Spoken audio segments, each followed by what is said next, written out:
Break બાદ ફરી એકવાર આપનું સ્વાગત છે। આગળ વાત કરીએ જામનગરના હાપા યાર્ડમાં ધાણાની પુષ્કળ આવક થઈ। એક જ દિવસમાં 27,000 મણ ધાણાની આવક નોંધાઈ। ધાણાના 20 કિલોના ભાવ 900 થી 2000 સુધી બોલાયા।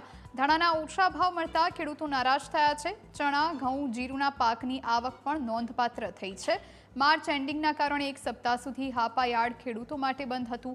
એક સપ્તાહની રજા બાદ યાર્ડ ખુલતાની સાથે જણસની મબલક આવક નોંધાઈ છે।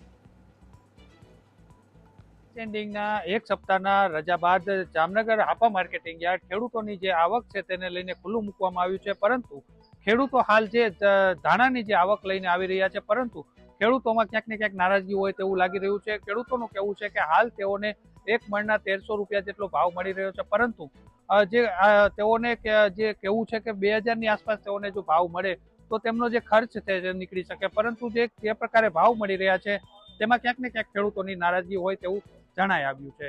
Sanjay Vaghela, news capital, Jamnagar.